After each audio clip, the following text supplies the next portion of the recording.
الرحمن الرحيم الحمد لله رب العالمين والصلاة والسلام على رسولنا محمد وعلى آله وأصحابه أجمعين. Благодарноста му припаѓа на Аллах, Господару на световите. Нека е салават и селам, мир и спас врз Аллаховиот пратеник Мухаммед саллаллаху алейхи васелем, на негова честна фамилија, негови честни асхаби и иншаллах на сите следбеници кои го следат неговиот пат и ќе го следат се до кијаметскиот ден. Почитувани браќа и сестри, се наоѓаме во месецот на Рамазан, месец во кој секој еден од нас мора да се преиспита низ овие три димензии.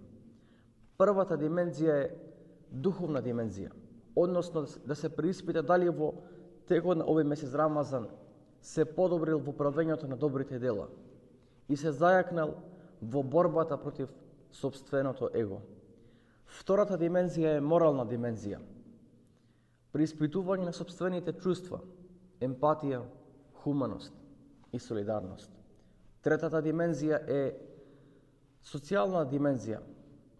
Па во месецот на Рамазан верниците ќе се сетат на своите браќа и сестри кои што можеби немаат доволно храна за да ифтираат или да сифираат, а при тоа ќе им помогнат, бидејќи верникот секогаш го подпомага на својот брат. Пратеникот саллаллаху алейхи васелем рекол: најдобриот од вас е оној кој што најповеќе им користи на другите. Па да се запрашаме дали нашата заедница од нас има повеќе хајр или пак повеќе зијан. Аллах субханаху ва таала во еден курански ајат рекол: бисмиллахи рахмани рахим, иннамал муъминуна ихва. И навистина само верниците се браќа. Ние имаме многу различности меѓу нас, но само една работа е иста кај муслиманите, а тоа е иманот. Ние поради иманот сме браќа. А братот каков треба да изгледа?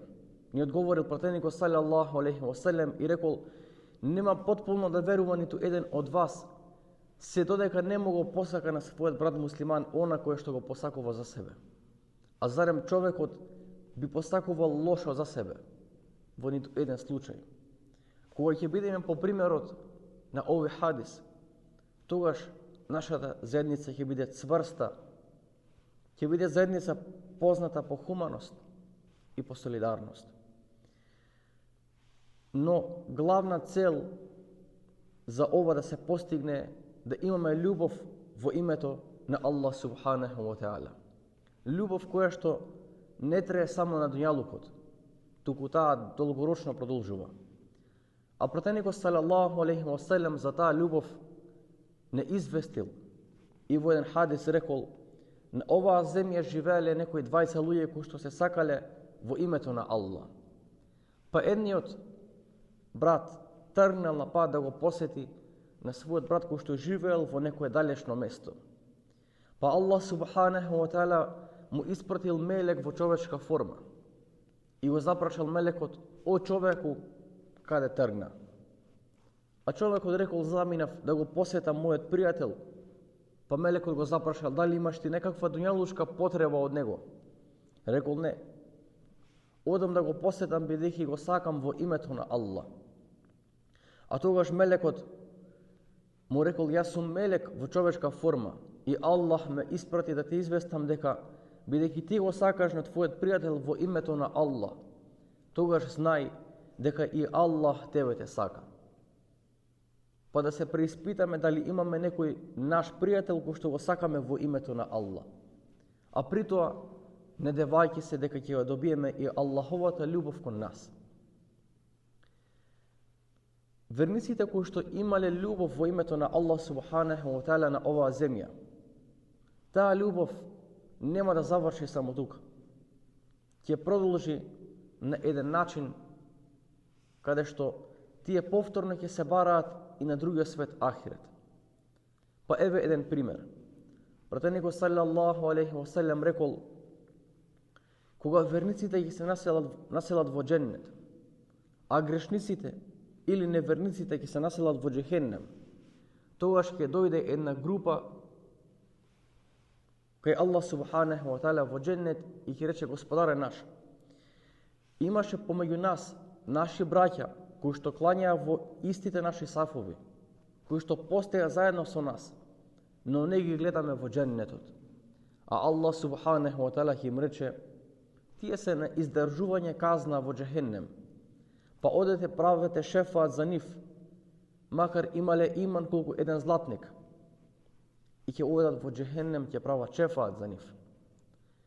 Па потоа со Аллахова милост, таквите грешници кои што биле во џехеннем, ќе добијат Аллаховата милост и ќе бидат ставени во џеннет. Повторно џеннетлиите ќе дојдат кај Аллах субханаху ва таала и ќе речат: Господаре наш, повторно некој ни фали. А Аллах субханаху ва таала ќе им рече: одете правете шефаат за нив, макар имале иман колку половина златник. И со Аллаховата милост и таквите ќе заслужат Аллаховата награда, а тоа е џеннетот. И по трет пат џеннетлиите ќе дојдат кај Аллах субханаху ва таала и ќе речат: Господаре наш, повторно уште некој ни фали. И Аллах субханаху ва таала ќе им рече: одете во џехеннем и извадете ги или правете шефаат за оние грешници кои што имале иман, макар колку една тронка. И со Аллахова милост тие заедно ќе бидат во џеннет. Кои ќе бидат во џеннет? Тоа се браќата кои што биле на Аллаховиот пат, но и грешеле. А при тоа имале некои своји браќа кои што на оваа земја се сеќавале на нив, а потоа ќе се сетат на нив и на другиот свет, ахирет. Па почитувани да се запрашаме дали имаме некој наш брат муслиман кој што се сеќава на оваа земја, на нас, кој што неговиот проблем, неговата среќа сака да ја сподели со нас. Примерот на асхабите со пратеникот салаллаху алейхи ва селем бил следниот. Кога некој асхаб ќе се почувствувал натажено, тогаш пратеникот салаллаху алейхи ва селем ја изразувал и тагата на неговото лице. Кога некој асхаб ќе имал среќа, тогаш и пратеникот салаллаху алейхи ва селем се радувал на среќата на својот асхаб. Вакви биле муслиманите во времето на Мухаммед салаллаху алейхи ва селем, а вака треба да бидеме и ние.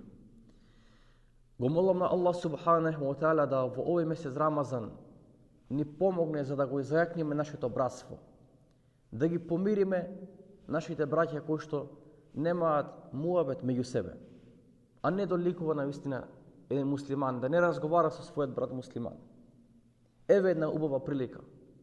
Нека Рамазанот биде поттик, иншалла, да ја добиеме Аллаховата милост, Аллаховата љубов, со тоа што ќе искажеме љубов кон нашиот брат.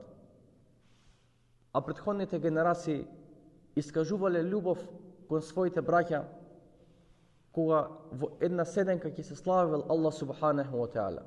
А затоа најдобар наш пријател е оној во кое друштво негово ние ќе го славиме на Аллах субханаху ва таала, а не се пријатели, оние кои што во нивно друштво ние не можеме да се сетиме на Аллах субханаху ва таала. Претходните генерации за своји друштва, за своји браќа ги избирале оние кои што ќе ги потсетуваат на Аллах субханаху ва таала, а при тоа се молеле за своите браќа да добијат џеннет. Затоа го молам на Аллах субханаху ва таала да во овој месец Рамазан ги опрости нашите греови, нека не награди со џеннетул фирдеус. Почитувани браќа, како што претходните генерации, кога ќе завршиле со некоја седенка, ќе им пренеселе на своите браќа или своите пријатели, иншалла еден ден сите да бидеме во џеннет. Но ако не ме видите, тогаш поварајте ме. Ессаламу алейкум ва рахметуллахи ва баракатуху.